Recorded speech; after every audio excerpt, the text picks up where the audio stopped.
स्वागत आपका। मैं हूं योगेंद्र और आप देख रहे हैं देवभूमि उत्तराखंड का सियासी रण। प्रधानमंत्री नरेंद्र मोदी की ऋषिकेश में सभा और ऋषिकेश की सभा से उन्होंने 3 लोकसभा सीट को साधने की कोशिश की है। मोदी ने कहा कि अगर यहां से जो मैं संदेश दे रहा हूं वो ले जा करके गांव-गांव बड़े बुजुर्गों को देना कि मोदी आए थे और मोदी आपके लिए संदेश देके गए हैं। तो चले मोदी का संदेश, बड़ा संदेश, मोदी का संदेश कि गांव-गांव जाना, गांव-गांव जाकर के और ये मैसेज देना कि मोदी आए थे और आपको वोट के लिए आमंत्रित करके गए। लेकिन कितना असर होगा? 23 विधानसभा क्षेत्र जो 3 लोकसभा सीट को कवर करते हैं, वहां प्रभाव डालने के लिए मोदी आए। चीफ कैंपेनर हैं, देश के प्रधानमंत्री हैं, तीसरी पारी के लिए ताल ठोक रहे हैं और 5 लोकसभा सीटें हैं जिनमें दावा किया गया है कि 5 में ही इस बार कमल खिलेगा। तो चलिए, सुरेंद्र अग्रवाल जी के साथ इस वक्त जुड़े हुए हैं कांग्रेस से, यूकेडी से हमारे साथ दीपक रावत जी जुड़ रहे हैं और कमलेश रमन जी हमारे साथ भाजपा से जुड़ेंगे। तो मैं अग्रवाल साहब, पहला रिएक्शन चाहूंगा आपका। मोदी साहब के संदेश और 5 सीट पर कमल खिलेगा ना कमल खिलेगा, हैट्रिक लगेगी, ये बीजेपी का दावा है। अब देखिए, प्रधानमंत्री जी आए, पिछली दफा भी इसी ऋषिकेश की धरती पर बहुत लंबे चौड़े जुमलों की बरसात करके माननीय प्रधानमंत्री जी गए थे ऋषिकेश से, और आज फिर उसी ऋषिकेश पे आए हैं। गांव-गांव तक बात जाने की कर गए, गांव-गांव तक अंकिता भंडारी का वीआईपी कौन है, उसकी हत्या के दोषी को क्यों सजा नहीं मिल पाई, नमामि गंगा अभी तक क्यों साफ नहीं हो पाई हमारी माँ गंगा, और जिस आईडीपीएल की धरती से माननीय प्रधानमंत्री जी ने अपना लंबा चौड़ा जुमलेबाजी वाला भाषण दिया, वो 10 वर्षों के अंदर वो आईडीपीएल फैक्ट्री मर गई, बंद हो गई। वहां के हजारों कर्मचारी जो हैं वो बेरोजगार हो गए। सबसे बड़ी बात, बेरोजगारों के लिए कोई संदेश देना था, वो संदेश देने में माननीय प्रधानमंत्री जी सफल रहे हैं। देश के अंदर बेरोजगारों की संख्या युवाओं में 84% हो गई है। एक के बदले 10 सिर लाने की बात की थी, और देखिए चीन अग्रवाल साहब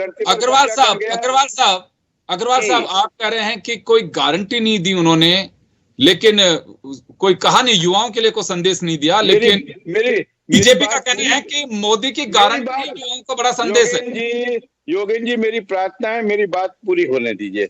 बोलिए। तारतम्य टूट जाता है अगर हम पूरी बात नहीं कहने देंगे। हाँ, तो ऐसा लगता है। हाँ, तो मैं समझता हूँ जो पिछले चुनाव में जो संदेश वो दे गए थे, वो संदेश भूल गए। नमामि गंगा का क्या हुआ? गंगा साफ क्यों नहीं हो पाई? बेरोजगारों के लिए अग्निवीर योजना, जो हमारे पहाड़ में तमाम लोग जो है सेनाओं से जुड़े हैं, उनके लिए कोई संदेश देने में असफल रहे हैं। सबसे बड़ी बात, राम मंदिर की बात कर गए। राम मंदिर की जमीन के घोटाले याद दिलाने चाहिए हमें चुनाव के मौके पर उनको। दवा कंपनियां, जिन दवा कंपनियों की घटिया दवाइयां थी, उनसे चंदा ले लिया गया। और सबसे बड़ी बात, जिन के यहाँ ईडी के सीबीआई के छापे पड़े, उनको ठेके दे दिए गए, उनसे इलेक्ट्रल बॉन्ड ले लिए गए। और जिन कंपनियों का टर्नओवर 1 करोड़ का था, उसने 100 करोड़ 200 करोड़ में इलेक्शन में चंदा दे दिया। प्रधानमंत्री जी जितने जुमलेबाजी कर गए, मैं समझता हूँ प्रधानमंत्री के लिए झूठ शब्द कहना तो ठीक नहीं है, पर जो बात वो कह गए वो सत्य है। प्रधानमंत्री जी उत्तराखंड को फिर गुमराह कर चले गए, फिर टक्कर चले गए।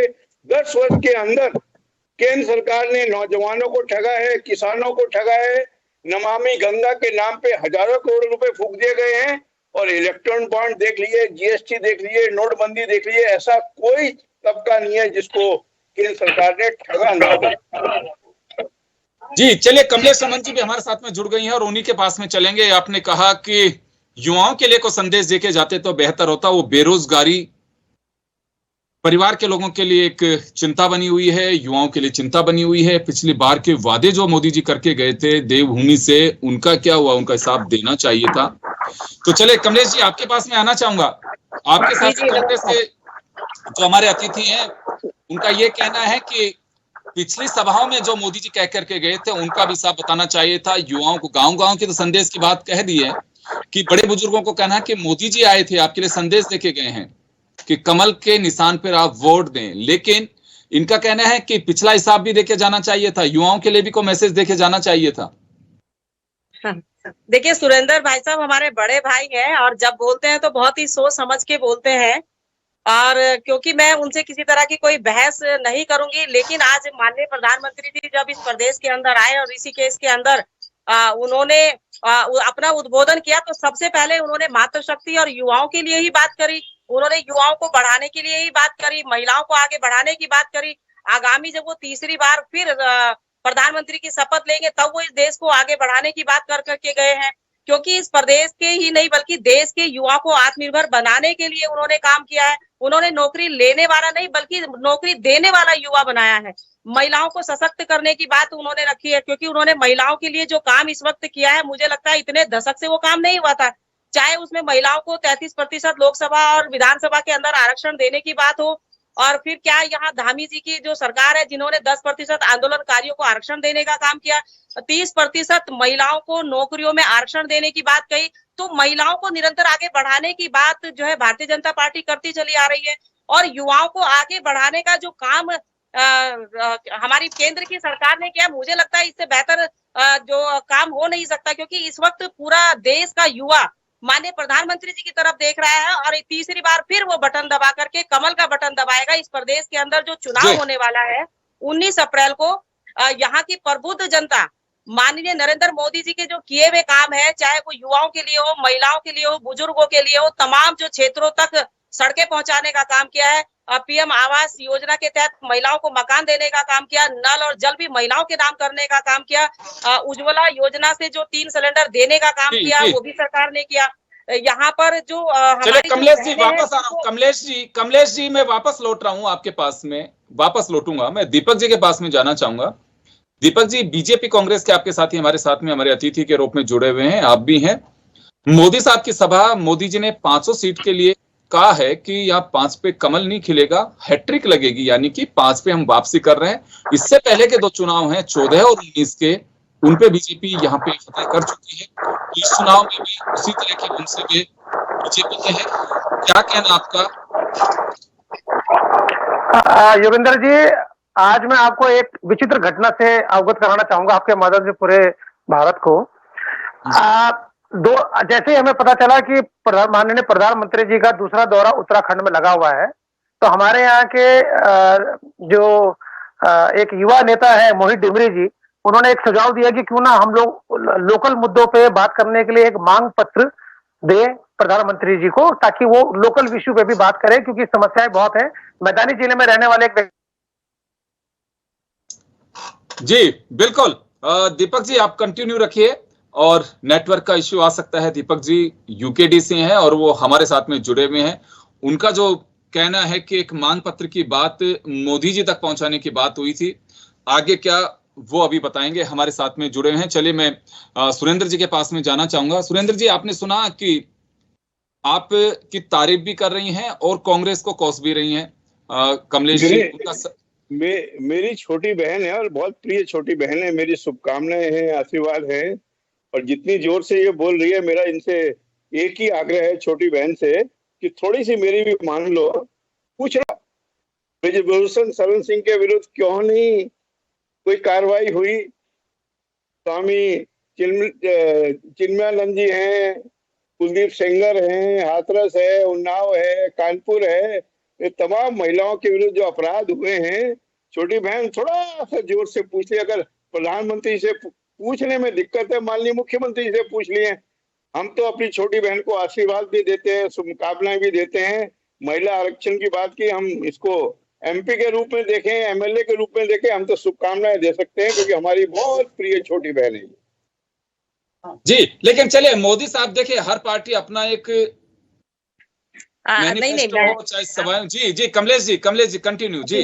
देखिए सुरेंद्र अग्रवाल जी ने एक जो सवाल किया कि अंकिता बहन का जो वीआईपी कौन है, क्योंकि वो बड़े भाई हैं और उनको हर चीज मालूम है इस प्रदेश के अंदर। और क्योंकि वो न्यायालय में केस चल रहा है और न्यायालय की बात में कोई हस्तक्षेप नहीं करता। कांग्रेस के समय पे जो क्रियाकलाप हुए थे, नारी निकेतन के अंदर एक विक्षिप्त लड़की को गर्भवती बना करके छोड़ दिया था, उस वक्त भी एक अधिकारी और वीआईपी कौन था, उसका भी जवाब मेरे ख्याल से बड़े भाई को देना चाहिए। और दूसरी बात, क्योंकि न्यायालय में ये चीज चल रही है और न्यायालय के उसमें कोई हस्तक्षेप दखलंदाजी नहीं कर सकता। अगर वीआईपी की ज्यादा ही परेशानी कांग्रेस को या अन्य विपक्षी दलों को है तो उनको कोर्ट में जाना चाहिए और कोर्ट में अपनी अर्जी लगानी चाहिए, क्योंकि वो कोर्ट का मामला है, उसमें सरकार तो किसी को फांसी देने से रही। आप क्योंकि हा हुल्ला सड़क पर ही मचाने का काम करते हैं, कोर्ट में जाइए और कोर्ट में इन सारी चीजों को रखिए। कांग्रेस हर मंच से एक सवाल खड़ा कर रही है नमामि गंगे का, कि गंगा माँ को भी धोखा दिया है सरकार ने। देखिए, हमने कोई धोखा नहीं दिया। पूर्व मुख्यमंत्री माननीय हरीश रावत जी थे, उन्होंने जब कोर्ट में हल्फनामा डाला तो उन्होंने गंगा माँ हरिद्वार की जो पौड़ी है उसको भी उन्होंने ये कह दिया कि वो तो एक नहर है। तो क्या हमारी गंगा मैया जो हर की पौड़ी है, जो हरिद्वार धर्मस्थली है, क्या उसको हम नहर बताएंगे?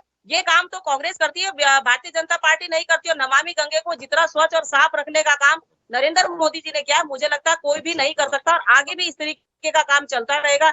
चाहे नमामि गंगे का हो, चाहे प्रदेश में विकास का हो, देश में विकास का हो, महिलाओं को आगे बढ़ाने का हो, युवाओं को आगे बढ़ाने का हो, तो मुझे लगता है कि हमें सकारात्मकता के साथ में राजनीति को करना चाहिए और किसी के ऊपर आरोप लगाने से पहले कमलेश जी मैं वापस लौटूंगा आपके पास में। दीपक जी जुड़ गए हमारे साथ में। दीपक जी, हाँ जी, आप अपनी बात पूरी कंटिन्यू करिए। आपने कहा कि एक नेता को आपने कहा कि हम एक मांग पत्र देते हैं ताकि लोकल मुद्दों पे भी चर्चा हो सके। चलिए, कुछ टेक्निकल प्रॉब्लम है दीपक जी के यहाँ पे, वो बार बार आउट हो रहे हैं जी। मैं तब तक के लिए कमलेश जी आपको कंटिन्यू करूंगा जी। जी देखिए, हमने देश में काम किया है और हमारी कॉपी अब जनता के पास पहुंच चुकी है और मुझे लगता है कि जनता वो निर्णय लेगी। प्रदेश की जनता कमलेश जी मैं माफी चाहूंगा, रावत जी हमारे साथ में जुड़े हैं जी। दीपक जी, योगेंद्र जी, जैसे ही उस नेता ने सोशल मीडिया के माध्यम से अपने मांग पत्र के बारे में बताया, आप विडंबना मानेंगे, सुबह 6:30 बजे वर्तमान सरकार ने उसे घर से हाउस अरेस्ट कर दिया। आप हमारे ऐसे तमाम नेताओं की, और आप मुझे बताइए, एक तरफ से इनके प्रवक्ता कहते हैं यूकेडी का कोई वजूद नहीं है, एक तरफ इनके प्रवक्ता कहते हैं कि लोकतंत्र बचाओ, भ्रष्टाचार भगाओ, एक तरफ इनके प्रवक्ता कहते हैं, इनके नेता कहते हैं कि हम यहाँ पर युवाओं की बात करते हैं। तो मैं आपके माध्यम से इनके प्रवक्ता से पूछना चाहूंगा, यूकेडी का कोई वजूद नहीं है, स्वीकार कर लिया, क्योंकि हमारे पास इस टाइम कोई नेतृत्व है नहीं, हम मान के चलते कि हमारा ना कोई विधायक नहीं है, ना कोई सांसद है। लेकिन क्या आप इस प्रदेश में ऐसी स्थिति आ गई है, इतनी बुरी स्थिति आ गई है, ये छोटे से दल से, ये हाथीनुमा जो पार्टी है, ये डर गई और आपने उस युवा को सुबह उठा लिया। अरे आप उसको जाने देते, उसका मांग पत्र रिसीव कर लेते और उसके मांग पत्र को रिसीव करके प्रधानमंत्री जी को सौंप देते, बात खत्म थी। लेकिन इतनी डरी हुई सरकार है ये जो एक छोटे से दल से, कि इन्होंने सुबह सुबह उसको अरेस्ट कर लिया और हमारे जो दूसरे नेता है उनके घर में पुलिस दौड़ा दी। क्या पता है? क्योंकि इन्हें पता है ये आंदोलन करने वाली पार्टी है, मुद्दों पे आंदोलन करेगी, इनके लिए ना प्रधानमंत्री कुछ है, ना राष्ट्रपति कोई और नेता कुछ है। यदि इस मुद्दों की बात करने की बात आएगी तो ये उन मुद्दों पे बात नहीं करेंगे। अगर आप, बहुत सिंपल सा था, क्या था उस मांग पत्र में योगेंद्र जी? हमने इनसे पूछा, 2018 में आप ही की सरकार ने ग्रीन बोनस की बात की थी। ये कैसे संभव है कि आप पहाड़ के व्यक्ति की छाती में डाम बनाएंगे बड़े बड़े, उसको विस्थापित करेंगे, उसको जंगल में, उसको गांव में रहने नहीं देंगे, आपका वन संरक्षण 1980 का कानून उसको जंगल में घुसने नहीं देगा, लकड़ी बिनने नहीं देगा, घास काटेंगे तो पर्यावरण में आप पर्यावरण कानून उस पर लग जाएगा और जीवन यापन नहीं कर पाएगा। हमने इतना तो मांगा कि आप उनको जो गैस है वो फ्री करिए, जो इलेक्ट्रिसिटी, जो डैम बन के इलेक्ट्रिसिटी दूसरे प्रदेशों की सरकारें फ्री मांग रही हैं, आप सुदूर क्षेत्र में रहने वाले जो 9 जिले हैं उन पर बिजली फ्री करिए। हमने क्या मांगा कि जो रोजगार है, रोजगार की जो स्थिति है, जो बेरोजगारी की स्थिति है, आप यकीन मानिएंगे रविंद्र जी, मैं आपके माध्यम से बताना चाह रहा हूँ, राष्ट्रीय समाचार पत्र में खबर छपी है, उत्तराखंड में हर 5वां व्यक्ति बेरोजगार है। आप यकीन मानेंगे? ये नहीं बोलेंगे इस बात को, ये इस बात को नहीं करेंगे। आपने तो सवाल उठाए कमलेश जी, उसका जवाब दे रहे हैं जी। कमलेश जी, मैं तो चाहूंगी दीदी जवाब दे बारे में, जवाब दे रहे हैं सर, जवाब दे रहे हैं। यूकेडी के हमारे भाई हैं और बहुत जोर शोर से बोल रहे हैं। 2 बार यूकेडी को मौका मिला सत्ता में रहने का, चाहे भारतीय जनता पार्टी की सरकार, आपके साथ दिक्कत क्या है? कभी याद नहीं दिक्कत आई। यही है। दीपक जी, अगर कमलेश जी आपकी बात का जवाब दे रहे हैं, फिर मैं लौटूंगा आपके पास में। कमलेश जी देखिए, कंटिन्यू। इनको कोई याद नहीं आई कि प्रदेश में क्या पीड़ाएं हैं, लेकिन मैं इतना समझ सकती हूँ कि इस वक्त धामी सरकार, चाहे हमारा मूल निवास का काम हो, चाहे आपका वन अधिकार का हो, चाहे आपके जो हमारा मूल निवास है और भूमि अधिकार है, उसके लिए जो कमेटियां बनी है, बहुत जल्दी हम लोग डिबेट में बैठेंगे और धामी जी का धन्यवाद भी करेंगे इन सारी योजनाओं के लिए। जो हमारी मूलभूत सुविधाएं वो हमें मिलनी चाहिए, क्योंकि हमारा उत्तराखंड जो बना था, जो हमारी शहादत के बाद उत्तराखंड बना, मुझे लगता है कि वो प्रदेश में अभी बाकी है, लेकिन धामी सरकार बिल्कुल संकल्पबद्ध है और वो बहुत जल्दी इस निर्णय को लेंगी। और आपके सामने यहाँ बैठ करके यूकेडी के भाई भी और हमारे चाहे कांग्रेस के भाई भी, वो भी धन्यवाद देते हुए नजर आएंगे जब इन तीनों योजनाओं के ऊपर काम होगा।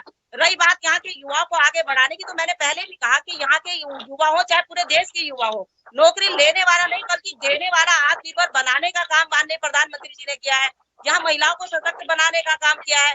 पलायन के ऊपर भी जो काम इस समय प्रदेश की सरकार का, ये पलायन को रोकने का काम इस समय चल रहा है। जो इन्वेस्टर समिट के जरिए यहाँ पर जो लाखों का जो यहाँ पहुंच रहा है, रोजगार पहुंच रहा है, वो युवाओं को भी तो मिलेगा। लेकिन मेरा कहना यह है कि यूकेडी के जो नेता है, पहले वो पलायन से पहले जो पलायन की बात करते हैं, वो पहाड़ों में जाकर रहे तो सही। सबके सब तो देहरादून में बचे हैं, सबके सब तो यहाँ अपने बच्चों को अच्छी एजुकेशन देना चाहते हैं, सेवाएं लेना चाहते हैं। अगर वहाँ रहेंगे तो वहाँ भी एजुकेशन अच्छी मिलेगी, स्वास्थ्य भी अच्छा मिलेगा, सफाई भी अच्छी मिलेगी, तमाम चीजें अच्छी मिलेगी। कोई रहना नहीं चाहता, सबके सब देहरादून और दिल्ली और बॉम्बे और गोवा रहना चाहते हैं।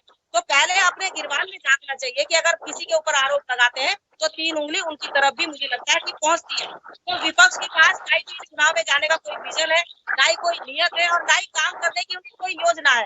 और कांग्रेस के अंदर तो इतनी सी फुटावल है, परिवार दिल्ली से लेकर उत्तराखंड के अंदर केवल परिवारवाद ही। जी योगेंद्र जी, हमने भारतीय जनता पार्टी से इस प्रदेश के बारे में उनकी नीयत क्या पूछी, वो हमसे हमें आईना दिखाने लग गए। आप एक बात बताइए, वर्तमान में सरकार किसकी है? डबल इंजन, ट्रिपल इंजन की सरकार का गाना, डबल इंजन और ट्रिपल इंजन की सरकार का गाना कौन गाता है? इस प्रदेश की परिसंपत्तियों का बंटवारा अगर ट्रिपल इंजन सरकार में नहीं हुआ तो कौन करेगा? आप बताइए ना। हमने नीयत पे सवाल करा तो हमें आईना दिखाने लग गए। यही तो विडंबना इस प्रदेश की। मैं जवाब दे दूं, यही तो विडंबना इस प्रदेश की। जवाब दे रही है। दीपक जी जवाब दे रहे हैं, दीपक सर जवाब दे रहे हैं, जवाब दे रहे हैं। तो डबल इंजन की सरकार ने किया है, अगर पानी पहुंचा तो डबल इंजन की सरकार ने किया है। ऐसा तो नहीं है कि सड़कें पहुंची तो डबल इंजन की सरकार ने नहीं किया, बिल्कुल पहुंची है। नीति माणा से लेकर के तमाम जोशीमठ तक जो सड़कें पहुंची है, किसी और ने तो नहीं पहुंचाई। लेकिन जो सरकारें होती है, मुझे लगता है कि विकास का चलता भी है, चाहे कोई भी सरकार। कमलेश दीदी एक सवाल का जवाब दीजिए। कमलेश दीदी एक सवाल का जवाब दीजिए, थोड़ा सुन लीजिए मुझे। मैं सिर्फ इतना कहना चाह रहा हूं, आपने कहा कि कांग्रेस सरकार कहती थी नीति माणा सबसे अंतिम गांव है हिंदुस्तान का। आपने इसको बोला कि नीति माणा हमारा सबसे प्रथम गांव है। आप मुझे बताइए कि नीति माणा में व्यक्ति क्यों रहे? बोला ही नहीं, मैंने तो कोई क्यों रहे? रुकिए, प्रथम गांव है, मुझे ये बताइए। सुन लीजिए, थोड़ी देर धैर्य लीजिए। नीति माणा गांव में व्यक्ति क्यों रहे? ना उसको स्वास्थ्य की सुविधा वहां पर है, ना उच्च शिक्षा की सुविधा है, ना उसको रोजगार है। तो वो मतलब अपने अच्छे भविष्य के लिए नीचे ना उतरे। आपके सीमांत प्रांतों के गांव की रक्षा भी वो बेचारा करे, आपके पर्यावरण की भी रक्षा वो बेचारा करे, आपके वन कानून की रक्षा भी वो बेचारा करे। आप उसकी छाती में डैम बनाए, फिर बिजली ना करे। और आप कैसी बातें करते हैं? आपके और मैं एक सवाल में अग्रवाल साहब से भी ले लेता हूं, सुरेंद्र जी से एक साथ जवाब दे देंगी। जी अग्रवाल साहब, आपने नमामि गंगा का सवाल उठाया था, लेकिन बोल आप ही के पाले में है कि हरीश रावत साहब ने उसमें अड़ंगे लगाए, इस वजह से नहर बता दिया। मैं समझता हूँ ये सत्य नहीं है। किसने रोका था केंद्र सरकार को? आपने 4,000-5,000 करोड़ रुपए वहां खर्च दिए, कोई कहता है 11,000 करोड़ रुपए खर्च कर दिए। गंगा का पानी तो हरिद्वार से आगे साफ मिलना चाहिए था, ऋषिकेश से आगे। वो साफ करने में किसने रोका? जो चमोली में अभी वो ट्रीटमेंट प्लांट जो है वहाँ लोग मर गए 1 दर्जन से ज्यादा, वो किसने मरवाए? वो किस कंपनी को दिया था? गुजरात की कंपनी को आपने वो ठेका दे दिया। तमाम गुजरात की कंपनियों को आपने तमाम ठेके दे रखे हैं। जिस कंपनी से चंदा लिया, इलेक्ट्रल फंड लिया, उससे सुरंग में उसका क्या हाल है, कैसे लोग फंसे रहे? अब वो पता चला उस नवयुग कंपनी से भी इलेक्ट्रॉन बॉन्ड खरीदवाया गया। वो कंपनी पहले ब्लैक लिस्टेड थी। ये तमाम चीजें प्रधानमंत्री से देश की जनता, उत्तराखंड जनता जानना चाहती थी कि चीन को लाल आंख कब दिखाएंगे। वो वांगचुक वहां भूख हड़ताल पे बैठे हैं, कितने बड़ा संघर्ष कर रहे हैं, वहां की जनता भी जानना चाहती है। सवाल ये है, चले जवाब सर, जवाब सुन लीजिए सर, जवाब मेरी बात खत्म होने दीजिए। जी जी। लोग दिक्कत यह है कि इस सरकार से माननीय प्रधानमंत्री जी सवाल पूछना मना है। यदि आप सवाल संसद के अंदर पूछे, हमारे पत्रकार मीडिया के भाई पूछे, या जनता के लोग पूछे, या आंदोलन करें अपनी मांगों के लिए, वो पूछना बड़ा मना है। क्योंकि इस सरकार के बड़े बड़े नेताओं के जो हैं आराध्य देव जो है वो हिटलर हैं, गोबल्स हैं। एक झूठ को जोर से बोलिए, 1000 बार बोलिए तो सच लगने लगता है। जिनके आराध्य देव ही गोबल हो, हिटलर हो, उनसे आप क्या उम्मीद कर सकते हैं? दिक्कत यह है कि संविधान को खत्म करने की साजिश है, लोकतंत्र को खत्म करने की साजिश है। लोग ये भी जानना चाहते थे प्रधानमंत्री जी से कि देश के अंदर इतना बड़ा कर्जा देश के ऊपर क्यों हो गया, 205 करोड़ लाख। सर जवाब सर, समय कम है सर, समय कम है, जवाब हो गया। ये हम सुनना चाहते थे प्रधानमंत्री जी के मुंह से, बेरोजगारों के बारे में सुनना चाहते थे। किसान आंदोलन में 700 750 लोग से ऊपर मर गए, तो सब जानना चाहते थे। आपका आरोप है वीरेंद्र जी, आपका आरोप है कि जो मुद्दे यहाँ उत्तराखंड की धरती के लोग सुनना चाहते थे, देवभूमि के लोग, राष्ट्रीय मुद्दे, राष्ट्र का चुनाव है, उनसे बचते रहे मोदी जी, यह आरोप आपका। कमलेश जी जवाब देंगे? नहीं, बिल्कुल नहीं। देखिए, देश के प्रधानमंत्री जी ने बिल्कुल उत्तराखंड की बात करी है, तमाम उन मुद्दों की बात करी है जो हमारे मूलभूत मुद्दे हैं। उन्होंने सबके ऊपर प्रकाश डालने का काम किया और रुके हुए कामों को भी उन्होंने पूरा करने का वादा किया है प्रदेश की जनता से। रही बात, अभी हमारे बड़े भाई कह रहे थे कि सेना के ऊपर बात करें, तो मैं थोड़ा सा प्रकाश डालना चाहूंगी कि जिस समय कांग्रेस की सरकार थी, लेह लद्दाख जहां हमारे पहाड़ी इलाके जहां पर हमारे सैनिक वहां रहते थे, उनके पैर गल जाते थे, जूते तक नहीं मिलते थे, उनको कपड़े तक नहीं मिलते थे, राशन तक नहीं मिलता था। कम से कम आज हमारी जो सेना है, आज घर में घुसकर लोगों, आज घर में घुसकर दुश्मनों को मारती है, उनके सर लेकर के आती है। आज चाहे कोई भी अगर हमारी तरफ आंख उठाता है तो उसकी आंख निकालने का मादा केंद्र की सरकार, जो हमारी सेना है, जिसको हम सम्मानित दृष्टि से देखते हैं, वो रखती है। वो दुश्मनों को उनकी छाती पे जाकर के उनको मारने का काम करती है। और आज कह रहे हैं कि हमारी सेना बहुत किस तरह से कमजोर नजर आती है। आज तो हमारी सेना के ऊपर हमें गर्व होता है। जो हमारे सैनिक हैं, आज चाहे किसी भी सीमा के ऊपर हो, तमाम को काम करने का काम कर रहे हैं, देश को आगे बढ़ाने का काम कर रहे हैं, देश को गर्व देने का काम कर रहे हैं। रही बात अभी हमारे यूकेडी के भाई ने कहा, जो अभी धारचूला के लिए कहा, मैंने ये नहीं कहा कि प्रथम को गाँव है। मेरा कहने का मतलब ये था कि जो अभी भाई ने बोला कि वहां से जो पलायन की बात है, तो मेरा सिर्फ इतना कहना था कि इनको भी मौका मिला था पलायन के बारे में, ये भी उस वक्त बात कर सकते हैं। वर्तमान में आप हो भाई, सरकार में आप हो दीदी, डबल इंजन की सरकार आपकी है। आप कहाँ चले जाते हो 10-12 साल पुराने? ऐसा करो, सत्ता हमें दे दो, हमें उत्तराखंड क्रांति को सारे जवाब हम दे देंगे। आपसे सवाल पूछो, आप पैसे दिला दो, आपके नीयत का सवाल पूछो, आप आईना दिखाने लग जाते हैं। कमलेश जी, मेरा जवाब आपकी सरकार है ना, जवाब तो लोगे कि नहीं लोगे? मेरा जवाब तो लोगे कि नहीं? आपके साथ दिक्कत बताओ। दीपक जी एक बार बात पूरी करने दीजिए। जी मैम, 30 सेकंड में अपनी बात कह दीजिए, समय हो चुका है। देखिए, यूकेडी को जनता ने सिरे से नकार रखा है। वो चाहे लोकल मुद्दों के ऊपर है, जबकि वो क्षेत्रीय पार्टी है, उन आंदोलन लड़ा हमने उनके पीछे जाकर के, इस प्रदेश को लेने का काम किया, लेकिन फिर भी जनता ने उन्हें सिरे से नकार दिया, क्योंकि उनकी नेकी और नियत बिल्कुल भी ठीक नहीं है जनता के प्रति। रही बात यहाँ के उसके लिए हम संकल्पबद्ध है, उसके लिए हम काम करेंगे। उसके लिए जो धामी सरकार का जो कार्यकाल है, उसमें वो पूर्ण रूप से वो सारे काम करेंगे जिनकी बात अभी अनिल भाई यहाँ पर चलिए। मैं माफी चाहूंगा, समय का अभाव, मैं रोकना चाहूंगा तमाम अतिथियों को, तो चलिए, हमने चर्चा की प्रधानमंत्री नरेंद्र मोदी के ऋषिकेश सभा की, जहां पे 3 लोकसभा सीट को साधने के दावे की बात बीजेपी कर रही है। कहा गया है कि मोदी का संदेश है, गांव-गांव तक पहुंचा है कि मोदी आए थे और आपके लिए आए थे। अभी कितना कारगर होगा ये 4 तारीख को पता लगेगा। चले, बहुत बहुत शुक्रिया आप सभी का, और हमारी विशेष पेशकश में इतना ही। दीजिए इजाजत, नमस्कार।